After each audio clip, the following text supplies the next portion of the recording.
She laughs at a modest black man in front of the entire restaurant, certain he doesn't belong.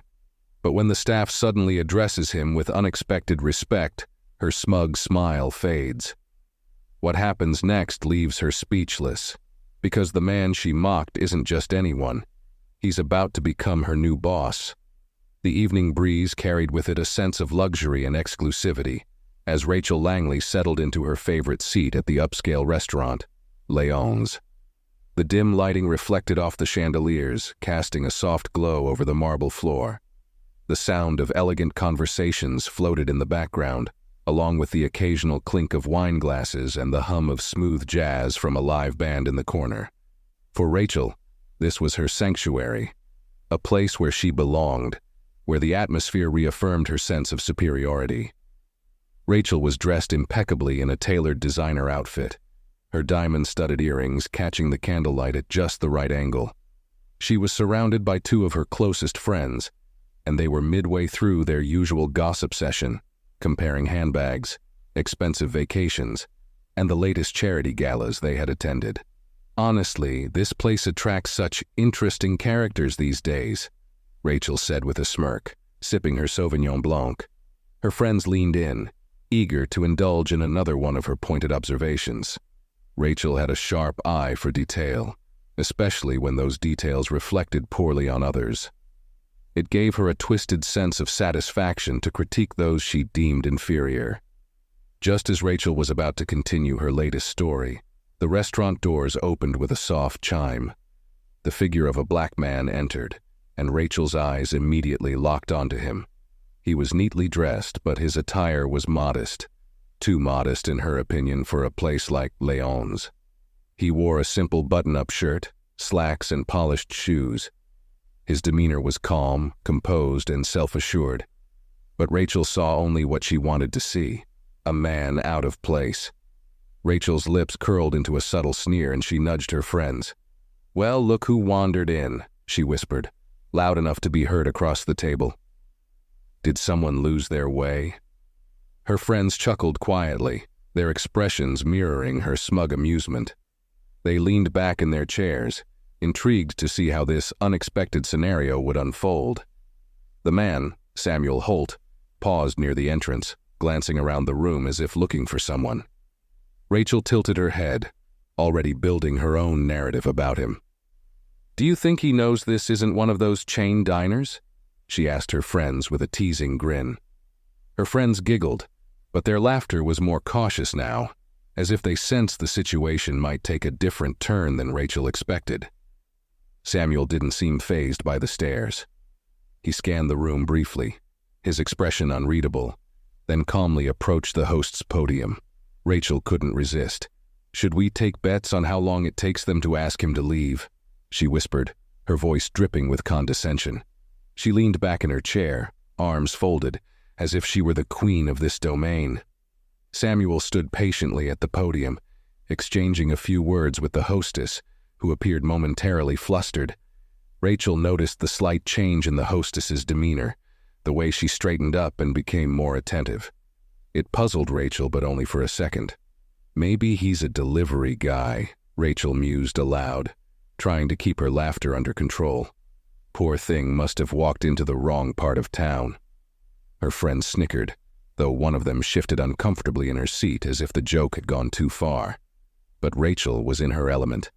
Moments like these fueled her, the thrill of looking down on others, of reminding the world of her perceived superiority.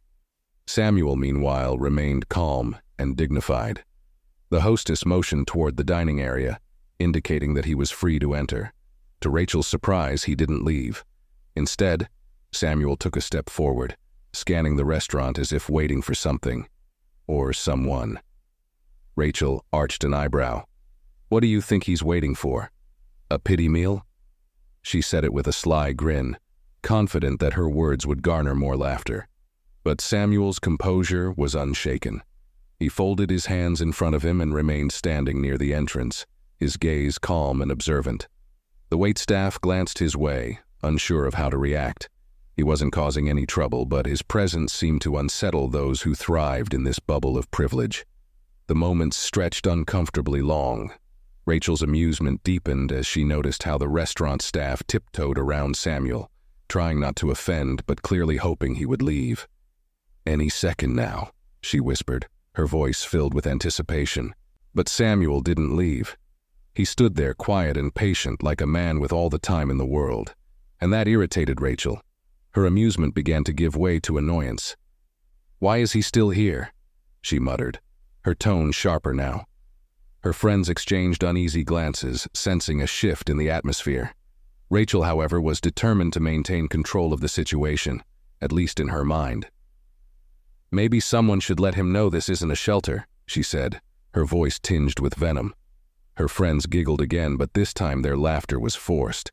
There was something about Samuel's presence, his quiet dignity, his unbothered stance, that made them uncomfortable. It was as if he didn't fit into the role Rachel had assigned him. Rachel waved over a waiter. "Excuse me," she said, loud enough to ensure that Samuel could hear her. "Could you maybe help him? He seems lost." The waiter hesitated, clearly unsure of how to respond. I'll check on him, ma'am." The waiter, Rachel, smirked, satisfied with her small victory. "See? All it takes is a little push," she whispered triumphantly to her friends. But as the waiter approached Samuel, something unexpected happened. The waiter's expression changed from confusion to recognition, followed by a flash of nervousness. "Mr. Holt," the waiter stammered. "Welcome back, sir. We weren't expecting you tonight."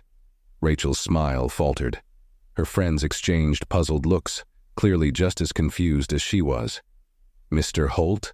Rachel repeated quietly, her brow furrowing. Something didn't add up. Samuel gave the waiter a polite nod, his expression unreadable. "No problem," he said in a low, steady voice. "I'll just wait here." The waiter scurried off, clearly anxious to inform someone of Samuel's arrival. Rachel's irritation grew. "Did he say Mr. Holt?" she whispered, leaning toward her friends. "Since when do delivery guys get formal titles?" Her friends shrugged, equally baffled. But the uncertainty in Rachel's mind only fueled her frustration. Minutes later, the restaurant's manager appeared, an older gentleman with an air of authority. He hurried toward Samuel, offering a warm handshake. "Mr. Holt," the manager said, slightly out of breath. "It's such a pleasure to see you. We didn't expect you this evening." Rachel's world tilted on its axis. She stared, her mind struggling to process what she was witnessing. The staff were treating this man, the one she had mocked, as if he were someone important, someone powerful. Her throat tightened. A cold realization began to creep into her mind, but she fought against it. This had to be some kind of mistake, right? But deep down, she knew this was no mistake, and whatever was about to happen next, Rachel could sense that the balance of power had already shifted. The restaurant buzzed quietly with conversation, but Rachel's table grew eerily silent. She stared at Samuel Holt, disbelief clouding her expression, the name repeated in her head. Mr. Holt. It sounded important, far too important for the man she had so easily dismissed only moments ago. Rachel leaned toward her friends, whispering urgently, "Are we supposed to know who he is?" Her friends, equally confused, shook their heads, their curiosity now tinged with nervousness. Something about the way the staff scrambled to accommodate Samuel told Rachel this man wasn't just an ordinary customer. The manager, who had just greeted Samuel, clapped his hands together in excitement. "I'll have someone escort you to your table, Mr. Holt," he said warmly. "We've been eagerly awaiting your visit." His voice was loud enough to carry across the restaurant, ensuring that many guests, including Rachel, heard every word. Rachel's stomach twisted. The smug amusement she had felt earlier drained away, leaving a gnawing unease in its place. As Samuel followed the manager toward the dining area, Rachel shifted in her seat, unable to stop herself from staring. Her earlier confidence had been replaced by confusion, and something else she wasn't willing to name, an inkling of dread. "Why is he getting so much attention?" Rachel whispered, more to herself than to her friends. Her friend Clara, fidgeting with her wine glass, offered a weak smile. "Maybe he's like a restaurant critic or something?" Rachel scoffed, though the idea gnawed at her. "A critic dressed like That? I doubt it. But even as the words left her lips, she felt her certainty slipping away. The manager returned, flustered but smiling, and quietly spoke to the waitstaff. Rachel strained to hear. "Make sure everything is perfect for Mr. Holt," the manager whispered. "This restaurant belongs to his company now." Rachel's heart skipped a beat. She felt as though the floor beneath her shifted ever so slightly. "His company? What did he just say?" Rachel whispered sharply, her pulse quickening. Clara shifted uncomfortably, and their other friend, Amanda, looked equally stunned. Rachel's mind raced, grasping for explanations. This can't be right. There must be some mistake. He can't be... Suddenly, a waiter approached their table to refill their water glasses. Rachel leaned forward, her tone dripping with thinly veiled arrogance. "Excuse me," she said, glancing toward Samuel. "That man, the one you're making such a fuss about, who exactly is he?" The waiter hesitated, clearly unsure how to respond. That's Mr. Holt, ma'am," he answered cautiously. "He's the owner of the company that acquired this restaurant." Rachel's throat tightened. For a moment, she was at a loss for words, a rare occurrence. The weight of her mistake began to settle in, and it wasn't a pleasant feeling. "He's the owner?" she repeated, her voice faltering slightly. "Yes, ma'am," the waiter confirmed, then quickly excused himself, sensing the tension at the table. Rachel sat back, her mind whirling. How could this happen? The man she had openly mocked, the man she had dismissed without a second thought, was not only important, he was the most powerful person in the room. Her friends exchanged nervous glances, waiting for Rachel to say something. Clara broke the silence first, her voice low. You really went in on him back there." Rachel shot her a sharp look. "I didn't know who he was," she hissed, but her words lacked their usual confidence. Amanda, usually the quietest of the group, offered a nervous chuckle. "Well, now you do." Rachel's chest tightened as a wave of regret threatened to rise. She hated how exposed she felt, like the power dynamic she always controlled had shifted without warning. It left her feeling small, embarrassed, and cornered. But there was no way she'd let it show. Not yet. "So what?" Rachel said, lifting her chin slightly. He didn't seem offended. She took a sip of her wine, trying to appear nonchalant, but her hand trembled ever so slightly as she placed the glass back down. Clara gave her a skeptical look. "I mean, you did laugh at him, loudly." Rachel's jaw tightened. "He'll get over it," she muttered, though deep down a knot of anxiety coiled tighter in her chest. She knew all too well that the rich and powerful rarely just got over things like this. Meanwhile, Samuel was seated at a table on the far side of the room, but his calm presence loomed large in Rachel's mind. He exchanged pleasantries with the manager, his voice steady and composed. Though he hadn't looked in her direction since their earlier encounter, Rachel could feel the weight of his silence pressing down on her. Her friends tried to steer the conversation back to lighter topics, weekend plans, a new boutique downtown, but Rachel could barely focus. Her eyes kept drifting toward Samuel, as if drawn by a force she couldn't explain. She hated that he seemed so unaffected, so untouched by what had just transpired between them. The minutes stretched on. Rachel stirred her drink absently, the ice clinking softly against the glass. Anxiety gnawed at her from the inside, and with each passing moment, it became harder to pretend everything was fine. Her friends noticed her restlessness. Clara leaned in, her voice low. "Are you okay? You seem rattled." "I'm fine," Rachel snapped, sharper than intended. She immediately regretted it but couldn't bring herself to apologize. Her pride wouldn't allow it. The restaurant buzzed quietly around them, but to Rachel everything felt distorted. Every sound, the clink of silverware, the murmur of conversations, seemed distant, like she was underwater. And Samuel sat there across the room, a picture of quiet composure. It made her feel insignificant. Rachel hated that feeling more than anything. "Maybe we should go," Amanda suggested tentatively.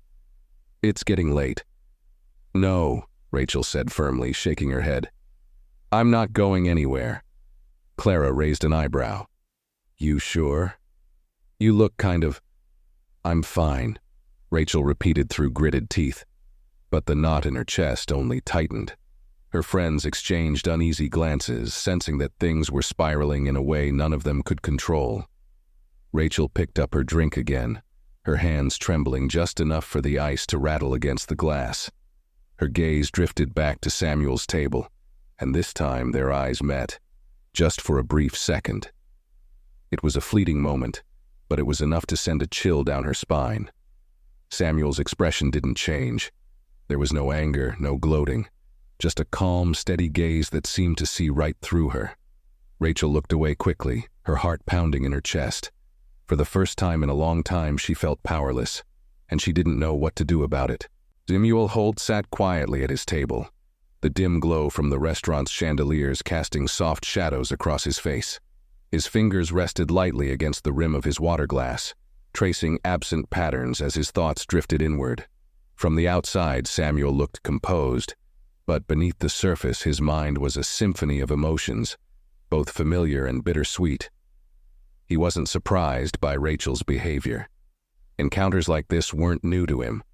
In his journey from growing up in a small, working-class neighborhood to owning multiple businesses, he'd met people like her at every step of the way. The subtle looks, the microaggressions, the dismissive comments disguised as jokes. He knew them all too well. Still, no matter how many times it happened, moments like these stung. He could feel the weight of those laughs, the same old undertones of prejudice, judgment cast without hesitation, assumptions made with careless ease. Even now, after everything he had achieved, society still found ways to remind him of where it believed he belonged. He took a slow sip of water, eyes scanning the elegant dining room, catching glimpses of Rachel and her friends out of the corner of his eye. He didn't need to watch them to know how they saw him, a man who didn't fit their expectations, and they'd made no effort to hide their amusement at his expense. But Samuel had grown used to navigating spaces where people underestimated him. In some ways, it had become his silent advantage. People often showed their true colors when they believed he held no power. He'd learned to watch, listen, and wait. As he sat at the table, a memory stirred. A scene from years ago when Samuel was just starting his career. He had been fresh out of college, working as an assistant manager at a small tech company, eager to prove himself. Back then, no one had seen his potential. They saw only a young black man in a role they thought he didn't deserve. He remembered the way people had treated him, how they doubted his ideas, disregarded his input, and subtly suggested he stay in his lane. But Samuel didn't stay in his lane. Instead, he worked twice as hard, often putting in long hours and staying after the office had gone dark. While others rested, Samuel honed his skills, pushing himself forward, even when the odds were against him. It was during those late nights that he had discovered the importance of perseverance. Success wasn't about immediate recognition. It was about the long game, outlasting those who doubted you and proving, not through words but through actions, that you belonged. Samuel took another sip of water, grounding himself in the present. He had come a long way since those early days. The man sitting in this restaurant now was no longer the uncertain assistant manager desperate for approval. He was the owner of this space, one of the most respected business leaders in the region. He glanced briefly toward Rachel's table again. She was still fidgeting, shifting uncomfortably, clearly grappling with the realization of her mistake.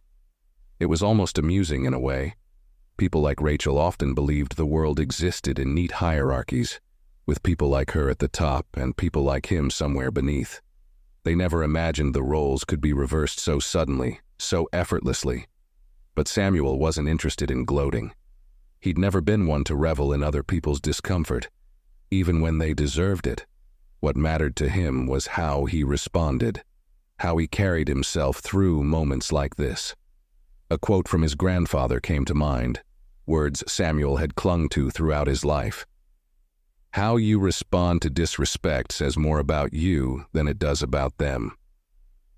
His grandfather had been a man of quiet strength, teaching Samuel that dignity wasn't about demanding respect, It was about embodying it, even when others didn't offer it. And right now, sitting in this restaurant, Samuel knew that this moment wasn't about Rachel. It was about him, about who he wanted to be.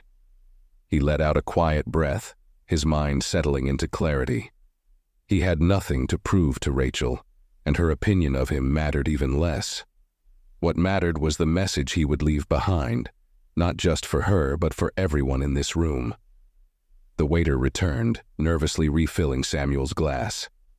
"Is everything to your liking, Mr. Holt?" he asked cautiously, clearly trying to make up for earlier missteps. Samuel gave him a small, reassuring smile. "Everything's fine, thank you." The waiter visibly relaxed, grateful for Samuel's calm demeanor. It was another reminder of the power of restraint, how sometimes grace could be more disarming than anger. As the waiter retreated, Samuel glanced toward the far corner of the room, where the restaurant manager stood quietly observing. The manager had been fidgeting with his tie ever since Samuel's arrival, clearly eager to make a good impression. Samuel almost smiled at the irony. Just months ago, this restaurant had been a place where he wouldn't have received a second glance. But now, under his ownership, the same people who might have dismissed him were scrambling to please him. Samuel's phone vibrated gently in his pocket, pulling him from his thoughts. He glanced at the screen and saw a text from his assistant. "Everything on track for tomorrow's announcement?" He typed a quick response, confirming the details. Tomorrow would be a significant day for Samuel's company.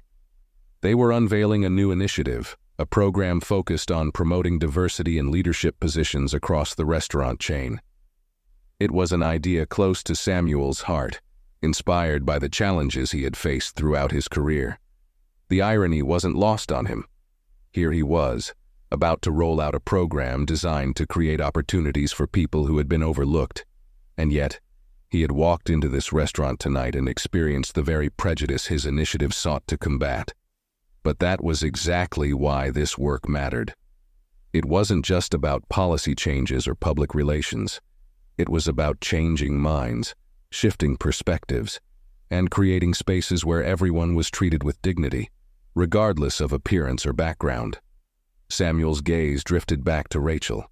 She sat stiffly, her earlier bravado long gone, replaced by a simmering anxiety she tried and failed to conceal. He wondered briefly what she would do next. Would she apologize, make excuses, or would she double down, clinging to the fragile illusion of superiority that had shattered before her eyes? It didn't really matter. Whatever she did, Samuel knew he wouldn't allow her behavior to define this night. He had bigger things to focus on, plans to set in motion, ideas to build, and people to uplift. And yet, as much as he tried to dismiss Rachel from his mind, he couldn't entirely ignore the importance of this moment. Encounters like this weren't isolated incidents. They were part of a broader pattern, a reflection of deeper societal issues that he couldn't afford to overlook. This wasn't just a random woman laughing at him. This was a symptom of something much larger, a world still struggling to see beyond stereotypes, a society still reluctant to embrace true equality. Samuel's jaw tightened for a moment, but then he let the tension go. He couldn't change Rachel's mind tonight, but what he could do was respond with grace, lead by example, and continue building the future he wanted to see. He tapped his fingers lightly against the table, a small, steady rhythm that mirrored his heartbeat. In moments like these, he reminded himself why he had chosen this path, why he had built a business rooted in respect and inclusion, despite the challenges. Because in the end, success wasn't just about wealth or status. It was about creating a legacy of kindness, integrity, and unwavering strength. Rachel sat rigidly in her seat, her heart thudding against her ribcage as the realization of Samuel Holt's status settled in. The new owner? The thought echoed in her mind, almost surreal. It was a bitter pill to swallow, one that burned her pride with every passing second. She had laughed at the man who, as it turned out, had more power and influence in this space than anyone else in the room. Across from her, Amanda and Clara exchanged glances, the tension between them palpable. Clara reached for her water glass, her eyes flickering toward Rachel. So, she began awkwardly. You think he heard everything we said? Rachel's jaw tightened. Her lips pursed in frustration. She hated how uncomfortable she felt, how everything about the night was spiraling beyond her control. Does it matter?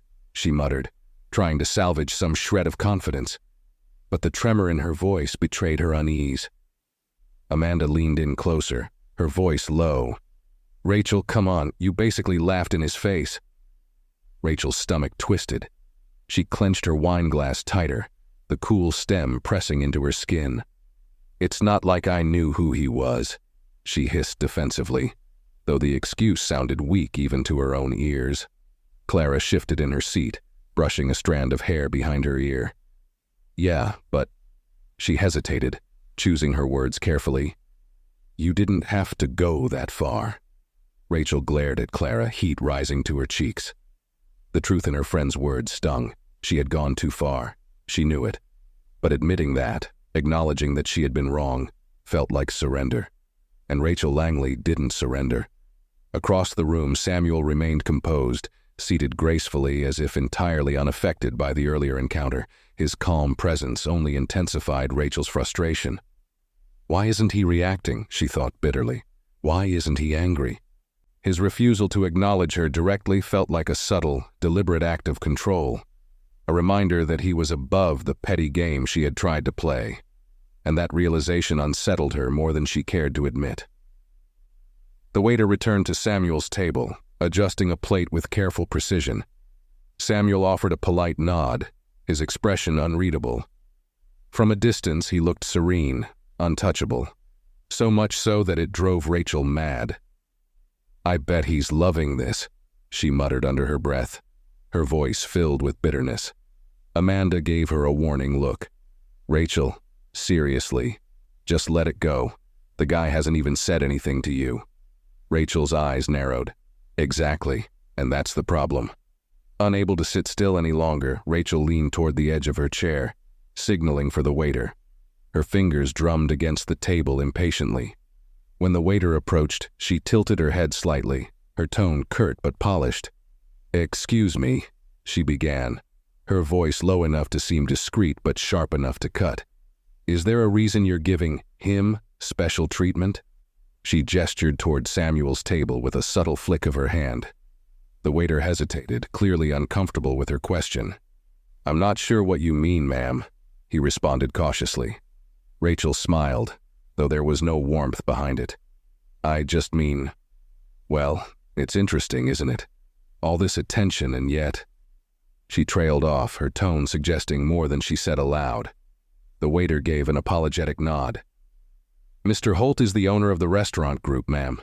We want to make sure everything is perfect during his visit. Rachel's smile faltered, and she fought to maintain her composure. Of course, she said tightly, dismissing the waiter with a wave of her hand. As the waiter retreated, Rachel leaned back in her seat, crossing her arms over her chest, her jaw clenched in frustration. Unbelievable, she muttered, half to herself. Clara gave her a sidelong glance. Rachel, please, don't make this worse. Rachel shot Clara a sharp look. Make it worse?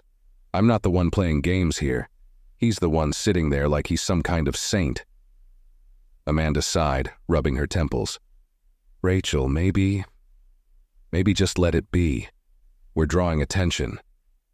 Rachel's eyes darted back to Samuel, who continued to sit in silence, undisturbed by her growing agitation. His presence felt suffocating, an invisible weight pressing down on her. She hated it. She hated him for being so calm, so composed. It made her feel powerless. Her thoughts spiraled, each one adding fuel to the fire of her frustration.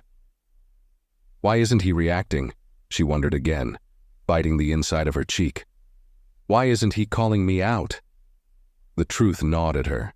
Samuel's refusal to engage with her was more humiliating than if he had confronted her directly. His silence carried more weight than any words ever could. In a desperate attempt to reclaim control of the situation, Rachel stood abruptly, her chair scraping against the floor. Amanda and Clara stared at her, alarmed. What are you doing? Clara whispered urgently, grabbing Rachel's arm. Rachel shook her off. "I'm going over there," she declared, her voice firm with false bravado. Amanda's eyes widened in disbelief. "Rachel, no!" But Rachel was already moving, her heels clicking sharply against the marble floor as she made her way toward Samuel's table. Samuel looked up as Rachel approached, his expression neutral. For a moment their eyes met, and Rachel felt an odd jolt of something she couldn't quite place. Was it guilt? Shame? Whatever it was, she buried it quickly beneath her pride. "Mr. Holt," Rachel began, forcing a polite smile, "I just wanted to introduce myself." Samuel tilted his head slightly, regarding her with quiet curiosity. He didn't offer a handshake, didn't rise from his seat. He simply nodded. "Ms. Langley," he replied calmly. The sound of her name on his lips made Rachel's stomach twist uncomfortably. She hesitated, suddenly unsure of what she had planned to say. Samuel waited patiently, his gaze steady. Rachel's forced smile faltered. "I just wanted to make sure there were no hard feelings," she said, her tone strained. "About earlier, I mean." Samuel gave a small, polite nod, but his expression remained unreadable. "No hard feelings," he said quietly. Rachel exhaled, relief washing over her, though it was short-lived. There was something in the way he said it, something she couldn't quite decipher. It wasn't forgiveness. It was detachment, as if her apology meant nothing at all. For the first time that night, Rachel felt truly insignificant. As she stood there, awkward and exposed, the realization hit her with full force. She had lost. Not just the small battle of appearances, but something far more important. She had tried to belittle him, and in return he had made her feel invisible. Samuel gave her a brief, courteous smile, the kind you give to a stranger you're unlikely to meet again. "Enjoy your evening, Ms. Langley," he said softly, his tone polite but dismissive. Rachel stood frozen for a moment, struggling to find a response. But there was nothing left to say. With a nod, Samuel turned his attention back to his meal, effectively ending the conversation. Rachel stood there, humiliated and powerless, before finally retreating to her table. Her friend stared at her in stunned silence, unsure of what had just transpired. Rachel sank into her chair, her heart pounding. For the first time in a long time, she felt truly defeated, and she hated every second of it. Rachel returned to her table, sinking into her chair with a heaviness that clung to her like a second skin. She reached for her wine glass with trembling fingers, hoping the familiar taste would soothe the knot of anxiety in her chest. But the wine tasted bitter now, and the sharp edge of embarrassment cut deeper with each passing second. Amanda and Clara sat quietly, stealing glances at each other, unsure of how to break the tension. They had never seen Rachel like this, so visibly rattled. Clara leaned in cautiously, her voice low. "What did he say?" Rachel swirled the remaining wine in her glass, her movements slow and deliberate. "Nothing," she muttered, her voice tight with frustration. "Absolutely nothing." Amanda frowned. "What do you mean, nothing?" Rachel sighed, the weight of her earlier humiliation pressing down on her. "He just brushed me off, like I wasn't even worth the effort." Clara bit her lip, unsure whether to offer sympathy or stay silent. Rachel slammed the wine glass onto the table, the clink of glass on marble louder than she intended. "Can you believe that?" she whispered, her voice sharp with indignation. "After everything, he just sat there like I didn't even matter." Amanda shifted in her seat, her discomfort growing. "Honestly, Rachel, what did you expect? You kinda brought this on yourself." Rachel shot her a glare. "Thanks for the support," she snapped. Amanda held up her hands defensively. "I'm just saying, he's the owner, and you did mock him, in front of everyone." Rachel opened her mouth to argue but stopped short. The truth of Amanda's words stung more than she cared to admit. Meanwhile, across the room, Samuel sat in quiet conversation with the restaurant manager, their exchange calm and professional. From where Rachel sat, she could catch snippets of their discussion. Words like transition, staff restructuring, and grand reopening. The manager's tone was respectful, deferential even, as though he were speaking to someone far above him in status. Rachel's chest tightened. Of course. Samuel wasn't just an owner, he was the owner, the one making all the important decisions, the one with power over every aspect of this place. The realization hit Rachel like a slap to the face. Every snide remark, every dismissive glance, he had let it all pass without a word, not because he didn't care, but because he didn't need to care. In the world they were in now, he held the upper hand. Completely. Clara noticed the shift in Rachel's expression, the way her face tightened, the flicker of panic in her eyes. "Rach?" she asked cautiously. Rachel ignored her, too focused on piecing together the fragments of what she had just learned. She leaned closer to her friends, her voice low and urgent. "This is bad," she whispered, her breath catching. "This is really bad." Amanda frowned. "What do you mean?" Rachel gestured toward Samuel with a subtle nod of her head. "You heard them. He's not just some investor, he's running everything now. He could ruin me." Clara tilted her head, confused. "Ruin you? How?" Rachel's mind raced, conjuring worst-case scenarios. She thought of the influential people Samuel might know, the network of power that likely extended far beyond this restaurant. If word of her behavior got out, it could follow her like a stain, seeping into circles she cared about. Business events, social gatherings, charity functions. She could already imagine the whispers. "That's Rachel Langley, the one who insulted the new owner." "He doesn't have to do anything," Rachel muttered, more to herself than to her friends. "All he has to do is say one word to the right person and I'm finished." Amanda raised an eyebrow. "You're being a bit dramatic, don't you think?" Rachel shot her a sharp look. "Am I?" she snapped. "You know how these things work, Amanda. One rumor, one bad impression, and I'll be a social pariah." Clara bit her lip, her expression uncertain. "Do you really think he'd do that?" Rachel exhaled slowly, pressing her fingertips to her temples. "I don't know, but I can't take that chance." As Rachel grappled with the weight of her predicament, Samuel rose from his table. The manager followed closely, offering a few final words before bowing slightly, a subtle gesture of respect. Rachel watched as Samuel straightened his jacket and turned toward the exit. Her heart pounded.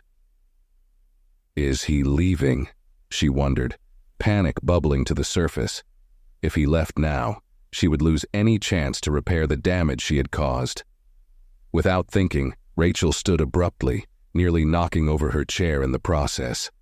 Amanda and Clara stared at her in alarm. "Rachel, what are you doing?" Amanda hissed. "I have to fix this," Rachel whispered urgently. Clara grabbed her arm. "You can't just chase him down. You'll make it worse." But Rachel shook her off, driven by desperation. "I have to try." Samuel was already halfway to the door when Rachel caught up to him, her heels clicking loudly against the marble floor. "Mr. Holt," she called out, her voice breathless with urgency. Samuel paused, turning slowly to face her. His expression remained calm, too calm. It unnerved her. Rachel forced a tight smile, the corners of her mouth twitching with the effort. "I just wanted to properly introduce myself," she began awkwardly, "and to apologize for earlier. It was a misunderstanding." Samuel's gaze was steady, unreadable. "A misunderstanding," he repeated, as though tasting the words. Rachel nodded quickly, eager to find her footing. "Yes, I didn't realize who you were, and I may have said some things I shouldn't have." Samuel regarded her for a long moment, his silence stretching between them like a taut wire. "And if I hadn't been the owner?" he asked quietly. Rachel blinked, caught off guard by the question. What?" "If I hadn't been the owner," Samuel repeated, his voice calm but firm. "Would you still be apologizing?" Rachel faltered, her mind scrambling for an answer. The truth hovered at the edges of her thoughts, sharp and undeniable. Samuel gave a small, knowing smile, the kind that wasn't meant to comfort but to clarify. "That's what I thought." Rachel opened her mouth to respond, but no words came. Samuel adjusted his jacket, his movements smooth and deliberate. "Have a good evening, Ms. Langley," he said, his tone polite but final. With that, he turned and walked toward the door, leaving Rachel standing alone in the middle of the restaurant. The weight of his words settled over her, heavy and unyielding. It wasn't just an apology he had wanted. It was accountability. And Rachel knew, deep down, that she had failed to offer it. Rachel stood rooted in place, her face flushed, the weight of Samuel's words lingering in the air like a cold fog. Her pulse raced with a mixture of embarrassment and frustration, and she felt her friend's curious stares burning into her back. Her cheeks burned hotter with every second, knowing that for the first time in a long while, she had lost control of a situation. Back at her table, Amanda and Clara exchanged glances, unsure whether to follow or let Rachel handle the fallout on her own. Rachel forced herself to take a deep breath and turn toward them, her usual confidence shaken. With trembling hands, she picked up her glass and drained the last of her wine, hoping it would steady the storm inside her. But it didn't. She could still feel Samuel's calm, knowing smile, the subtle power in the way he dismissed her, leaving her with no room for excuses. His words echoed in her mind, cutting deeper each time she replayed them. "If I hadn't been the owner, would you still be apologizing?" The truth was painfully clear, and it was that truth, ugly, undeniable, that unsettled her more than anything else. At the other end of the restaurant, Samuel sat quietly, seemingly unbothered by the exchange. But beneath his composed exterior, he reflected on the encounter with a tangle of emotions. Years of navigating similar situations had taught him to pick his battles carefully. There were always going to be people like Rachel, those who judged, dismissed, and ridiculed without thought. He'd met them in boardrooms, at conferences, and even in casual social gatherings. Some of them wore their prejudice openly, while others disguised it behind polite smiles and empty compliments. Samuel had learned long ago that anger wasn't the solution, not in these situations. What mattered was how he carried himself, how he responded when people showed him who they really were. He glanced at the doorway, where Rachel still stood frozen, gripping her wine glass like it was her last lifeline. A flicker of pity stirred within him, not because of what she had said, but because of how deeply rooted her sense of superiority seemed to be. People like Rachel lived in tightly curated worlds, where their status was the currency that defined them. A single crack in that illusion, and their whole identity began to unravel. But pity wasn't the same as forgiveness. Samuel's gaze returned to the manager, who hovered nearby, eager to offer more assistance. "Everything all right, Mr. Holt?" the manager asked, his voice a little too eager to please. Samuel gave a polite nod. "Everything's fine," he said simply, but his expression carried an unspoken message. "I don't need saving from situations like this." The manager offered a nervous smile, sensing that his presence wasn't needed. "If there's anything else you need, just let me know," he said before retreating to the far side of the room. As Samuel returned to his meal, his thoughts wandered back to the moments that had led him to this point, not just tonight's encounter, but the countless times he had been in similar situations, underestimated and overlooked. Each of those moments had shaped him, refined him, and taught him lessons about power, dignity, and the importance of self-restraint. It wasn't enough to succeed. He had realized that early in his career. Success without purpose felt hollow. Real power, Samuel knew, came from the ability to lead by example, to inspire change not through anger or confrontation, but through integrity and consistency. He had built his business on those principles, quietly redefining what leadership looked like in an industry notorious for its exclusionary practices. Tonight, he had chosen not to react to Rachel's insults, not because her words hadn't stung, but because he refused to give her that kind of power. Her apology, if it could even be called that, had been a performance, an attempt to regain control of a situation she could no longer manipulate. And Samuel had seen right through it. At her table, Rachel was still grappling with the fallout of the encounter, her hands twisting the napkin in her lap as she struggled to mask her growing frustration. "I was trying to be nice," she muttered, more to herself than to anyone else. Clara sighed, leaning closer. "Rachel, maybe you should just let it go. He clearly doesn't care about what happened. He's not holding a grudge." Rachel scoffed, though the sound lacked its usual bite. "That's the problem," she whispered, her voice tight with frustration. "He's acting like none of it even mattered." Amanda shot her a sympathetic look. Maybe it didn't. Maybe he's just better than that. Rachel's jaw clenched at the suggestion. It wasn't just that Samuel had brushed off her apology. It was the way he had done it with such calm indifference, as if her opinion of him was irrelevant. That, more than anything, was what stung. She wasn't used to being dismissed so easily, and she certainly wasn't used to feeling this powerless. Meanwhile, Samuel's mind returned to the initiative he had been planning, an expansion of his company's efforts to promote diversity and inclusion within the industry. The program wasn't just a business move, it was personal. It was about creating opportunities for people like him, who had spent too long fighting against systems designed to exclude them. Tonight's encounter with Rachel served as a reminder of why that work mattered. There would always be people who underestimated others based on appearance, who believed they had the right to decide who belonged and who didn't. Samuel couldn't change every mind, but he could change the environments where those minds held power. And that was enough. He took a slow breath, letting the moment settle within him. He didn't need Rachel's apology, and he didn't need to teach her a lesson. His success, his dignity, and his vision for the future, those were the things that defined him, not the opinions of people like her. Samuel's phone buzzed softly, pulling him from his thoughts. He glanced at the screen and saw a message from his assistant. "Everything is set for tomorrow. Looking forward to seeing the new team in action." He smiled to himself, feeling a quiet sense of satisfaction.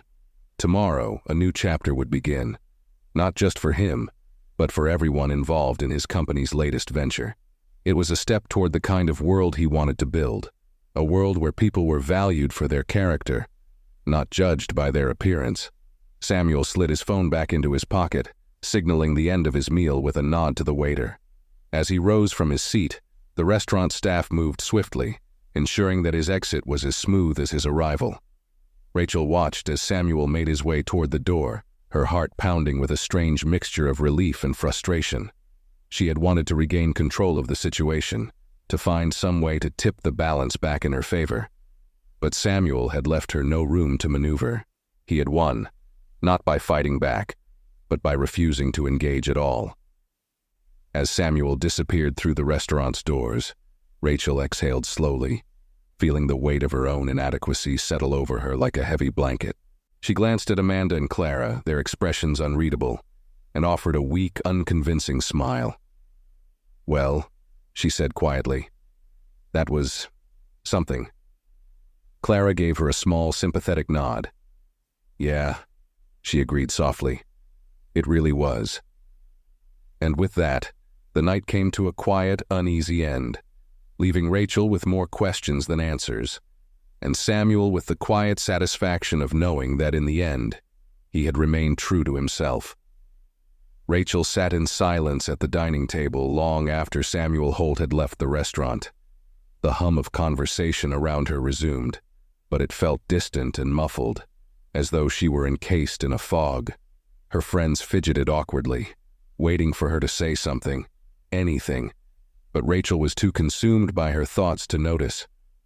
Her mind replayed the evening's events on an endless loop, the way she had laughed at Samuel, dismissing him without a second thought, and the way he had responded, with dignity, without anger, and without needing to prove anything. And yet, despite his calm exterior, Samuel's words had cut deeper than any heated confrontation ever could. "If I hadn't been the owner, would you still be apologizing?" The truth gnawed at her. She knew the answer. She wouldn't have apologized. She wouldn't have even thought twice about her behavior. And that realization, sharp and unforgiving, left her feeling hollow inside. Clara broke the silence, her voice tentative. "Rachel, are you okay?" Rachel blinked, snapping out of her daze. She glanced at Clara, then Amanda, both of whom wore expressions of concern. "I'm fine," Rachel muttered, though the words felt like a lie. She picked at the edge of the napkin in her lap, avoiding their gaze. Amanda gave her a sympathetic look. "You seem, I don't know, off." Rachel let out a bitter laugh. "Yeah, well, I just got humiliated in front of half the restaurant. I guess that'll do it." Clara shifted uncomfortably. "He wasn't trying to humiliate you, Rach. He just didn't play into it." "That's what makes it worse," Rachel whispered, more to herself than to them. She shook her head slowly. "He didn't even have to do anything, and I still feel like a complete idiot." Amanda gave a small, understanding nod. "I think that's kind of the point." Rachel's frustration deepened, though now it wasn't directed at Samuel, it was aimed at herself. She had always prided herself on being in control, on knowing exactly how to navigate any social situation. But tonight, that confidence had crumbled, and she was left staring at the pieces, unsure of how to put them back together. She glanced around the restaurant, noticing for the first time how the staff carried on with their work, unaffected by the evening's events. It struck her how easily life moved on, even when it felt like her world had come to a screeching halt. "Do you think he'll say anything?" Rachel asked suddenly, her voice filled with anxiety. "About what?" Clara asked, frowning in confusion. "About what happened tonight," Rachel clarified. "To other people. Important people." Amanda leaned forward, resting her elbows on the table. "Honestly, Rach, I don't think he will." Rachel gave her a skeptical look. "Why not?" Amanda shrugged. "Because he doesn't need to. He made his point just by being who he is, and I think that's enough for him." Rachel sat back, the weight of Amanda's words settling over her like a heavy blanket. He made his point just by being who he is. The thought lingered, unsettling and profound. Samuel hadn't needed to raise his voice or demand respect. His presence alone had been enough to command it, and that was what truly bothered Rachel. She had spent her whole life chasing status, building her identity around appearances and social hierarchies, believing that power came from being seen, from being the loudest voice in the room. But Samuel had shown her a different kind of power, one rooted not in what others thought of him, but in what he thought of himself. It was a power she didn't understand, and yet she found herself yearning for it in a way she couldn't quite articulate. The next morning, Rachel woke with a lingering sense of unease. She had hoped that a night's sleep would dull the edges of her embarrassment, but instead, the events of the previous evening felt sharper, more vivid. She couldn't shake the feeling that something fundamental had shifted within her, something she couldn't ignore. She spent the morning scrolling mindlessly through social media, trying to distract herself, but the usual parade of curated photos and empty platitudes only made her feel worse. It all seemed so shallow. Eventually, she put down her phone and stared at the ceiling, her thoughts swirling. For the first time in a long time, Rachel found herself questioning the life she had built, the choices she had made, the values she had embraced. What if it isn't enough? She wondered. What if I've been chasing the wrong things all along? Later that day, she found herself standing in front of her closet, staring at the rows of designer clothes and expensive shoes that had once brought her so much satisfaction. But now they felt like props in a play she no longer wanted to perform. She pulled out a simple blouse and a pair of jeans, clothes she hadn't worn in months, and slipped them on. For once, she wanted to blend in, to be seen for something other than the image she projected. As she looked at herself in the mirror, a strange sense of relief washed over her. It was as if shedding her usual armor allowed her to breathe more freely. And with that realization came a spark of something she hadn't felt in a long time, the desire to change. Rachel spent the next few days in quiet reflection, reevaluating her relationships, her ambitions, and the way she interacted with the world. It wasn't an easy process. There were moments when she felt defensive, tempted to fall back into old patterns. But each time she remembered Samuel's calm, steady gaze and the way he had carried himself with quiet confidence. She wanted to learn how to carry herself like that, not just for show, but for real. It wasn't about impressing anyone or proving anything. It was about becoming someone she could respect, someone who didn't need validation from others to feel whole. One evening, a week after the encounter at the restaurant, Rachel sat down at her desk and opened her laptop. She stared at the blank screen for a moment, unsure of where to begin. Then slowly she began to type. It wasn't an apology, not exactly. It was a letter of gratitude. She thanked Samuel for the lesson he hadn't even known he was teaching, for showing her a different way to move through the world. She admitted that she still had a lot to learn, but she was ready to start. And as she typed the final sentence, Rachel felt a sense of peace settle over her. She wasn't sure if Samuel would ever read the letter, but that wasn't the point. The point was that she had taken the first step toward becoming the person she wanted to be. A few days after the restaurant incident, Rachel paced nervously outside the entrance to a local community center. Her palms were damp with sweat, and the unfamiliar weight of self-doubt clung to her like a second skin. The person she used to be, confident, dismissive, always in control, felt distant, as if she were shedding that version of herself piece by piece. She had spent the past week reflecting on Samuel's quiet power and the unsettling clarity of his words. Would you still be apologizing if I weren't the owner? That question echoed in her mind, and the uncomfortable truth it revealed left Rachel with a strange, unfamiliar resolve. She knew she couldn't undo what had happened that night at the restaurant, but she could do something else, something that mattered more than a hollow apology or superficial gesture. She could change. Inside the community center, a volunteer orientation was underway for an outreach program Samuel had recently launched. The initiative was focused on supporting local youth, helping them develop leadership skills and access opportunities they might not otherwise have. It was precisely the kind of program Rachel would have ignored a few weeks ago, something she would have dismissed as someone else's problem.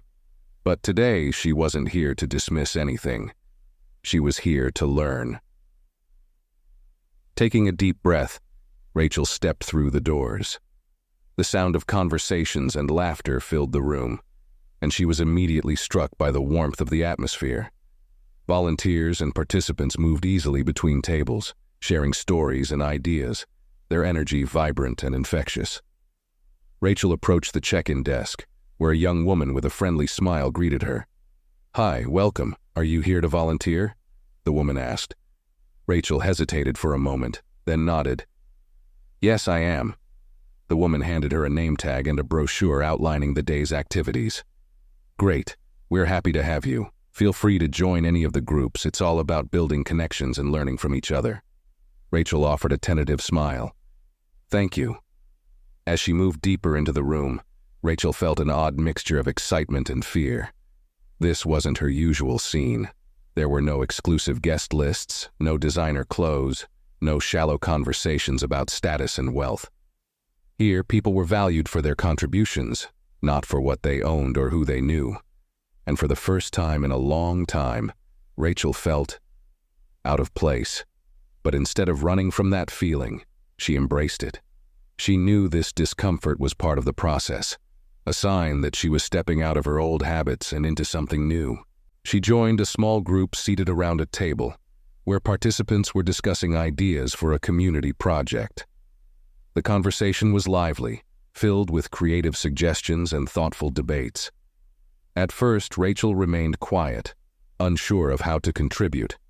But as the discussion continued, she found herself slowly opening up, offering suggestions, asking questions, and listening to the experiences of others.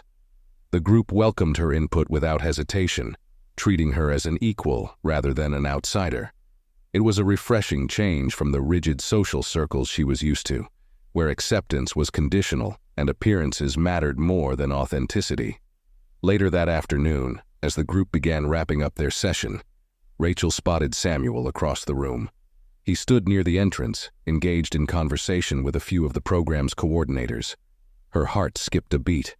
She hadn't expected to see him here today, For a moment she considered slipping out unnoticed, avoiding another encounter, but then she reminded herself why she had come: to change, to grow, to take responsibility, and running away wasn't part of that plan.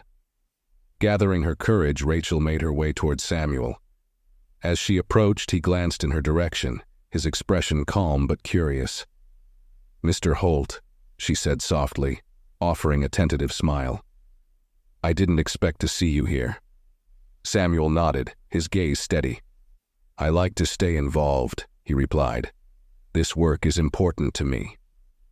Rachel shifted on her feet, suddenly feeling awkward under the weight of his gaze. I wanted to say thank you," she began, her voice hesitant, "for what you said the other night. It made me realize a lot about myself." Samuel studied her for a moment, his expression thoughtful. "And what did you realize?" Rachel exhaled slowly, choosing her words carefully. "That I've spent too much time caring about the wrong things, and not nearly enough time caring about the things that matter." Samuel gave a small nod, acknowledging her words without judgment. "That's a good start." For the first time since their initial encounter, Rachel felt a sense of relief. She wasn't entirely forgiven, nor was she seeking that. What mattered was that she was trying, and Samuel could see that. They stood in comfortable silence for a moment, the weight of their past interaction slowly dissolving. It wasn't about erasing what had happened, but about moving forward with a clearer understanding of who they were and who they wanted to become. Before parting ways, Samuel offered Rachel a quiet smile. "Keep showing up," he said simply. "That's the most important part." Rachel nodded, her heart lighter than it had been in days. "I will," she promised. As she left the community center that day, Rachel knew that this was only the beginning of her journey. Change wouldn't happen overnight, and there would be moments of doubt and setbacks along the way. But for the first time in a long time, she felt hopeful that she could become the kind of person she admired in others. And that, she realized, was the real lesson Samuel had taught her. That growth was a lifelong process, one that required patience, humility, and the courage to keep moving forward even when it was hard. Rachel smiled to herself as she walked into the crisp afternoon air, the sound of laughter and conversation still echoing behind her. It wasn't the end of the story. It was just the beginning. Weeks passed and Rachel kept her word. She showed up. Every Saturday she arrived at the community center, no longer feeling out of place but slowly becoming part of something meaningful. She wasn't just an observer anymore. She was involved, mentoring students, coordinating outreach events, and working side by side with people she once would have overlooked. It wasn't easy. There were moments when Rachel felt the pull of her old habits, when she caught herself making snap judgments or caring too much about how others perceived her. But each time, she remembered Samuel's words. "Keep showing up." And so she did. With every small victory, Rachel felt herself changing, not in some grand, dramatic way, but gradually, like a river smoothing the edges of a stone over time. The person she had been, the one who found comfort in mocking others to elevate herself, was fading into the background, replaced by someone more genuine, someone willing to learn. One bright Saturday morning, Rachel arrived early to help set up for a leadership workshop the community center was hosting. She was busy arranging chairs when she heard a familiar voice behind her. "Good to see you again, Ms. Langley." Rachel turned to find Samuel standing in the doorway, a small, knowing smile on his face.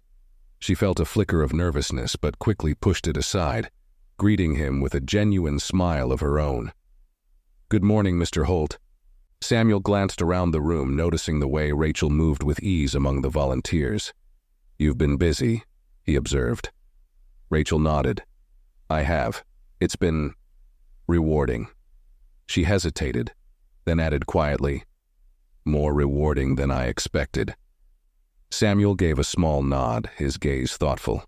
Growth often is. Rachel appreciated the simplicity of his words. There was no lecture, no grand proclamation, just a quiet acknowledgement of the progress she had made. Throughout the morning, Samuel and Rachel worked side by side, setting up tables, greeting participants, and organizing materials for the workshop. The tension that had defined their earlier encounters was gone, replaced by an easy camaraderie that surprised them both. As they finished arranging the last table, Rachel found herself glancing at Samuel, curious about his journey. "Can I ask you something?" she ventured. Samuel nodded. "Of course." Rachel hesitated for a moment, then asked, "How did you learn to handle people like me? I mean, people who judge you without knowing anything about you?" Samuel gave a small, reflective smile. "It wasn't easy," he admitted. "At first it hurt, every time. But over time I realized something important. Other people's opinions don't define me. How I respond to those opinions does." Rachel absorbed his words, feeling their weight. "That sounds easier said than done." "It is," Samuel agreed. "But it's worth it." He paused, then added, "There's power in knowing who you are, no matter how others see you." Rachel nodded slowly, her mind turning over his words. For so long she had built her identity around how others saw her, always striving to be admired, envied, respected. But Samuel had shown her a different way to exist, one that didn't rely on external validation. And it was freeing.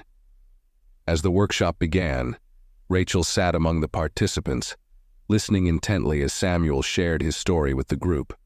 He spoke openly about his challenges, his successes, and the lessons he had learned along the way. His words resonated deeply with Rachel. For the first time, she saw Samuel not just as the man she had mocked that night at the restaurant, but as someone who had fought hard to become who he was, someone who had faced adversity with grace and turned it into strength. When the workshop ended, Rachel lingered for a moment, watching as participants approached Samuel to thank him for his insights. His kindness was genuine, his presence reassuring. Rachel smiled to herself, grateful for the unexpected path her life had taken. She had started this journey hoping to make amends for her mistakes, but along the way she had discovered something far more valuable, a new way of being. Later that afternoon, as the volunteers packed up the remaining materials, Samuel approached Rachel one last time. "You've come a long way," he said, his tone warm but measured. Rachel felt a swell of gratitude. "Thanks to you," she replied sincerely. Samuel shook his head. "No," he said quietly. "That was all you." Rachel blinked, surprised by the emotion that welled up within her. For so long, she had believed that change was something forced upon people, something imposed from the outside. But Samuel had taught her that real change came from within, and that it was possible for anyone, even her. As they stood together in the quiet of the community center, Samuel extended his hand. "It's been a pleasure working with you, Ms. Langley." Rachel smiled, taking his hand in a firm, grateful shake. "The pleasure's been mine, Mr. Holt." And in that moment, something shifted between them, a silent understanding, a shared respect that transcended their differences. It wasn't about redemption or forgiveness anymore. It was about two people, each on their own journey, meeting in a place of mutual growth. Rachel left the community center that day with a sense of peace she hadn't known in years. She knew she still had a long way to go, but for the first time in her life, she felt ready to embrace the journey ahead. As she walked through the crisp afternoon air, a quiet smile played on her lips. She had discovered something far more valuable than status or wealth. She had discovered herself, and that, she realized, was the greatest gift of all.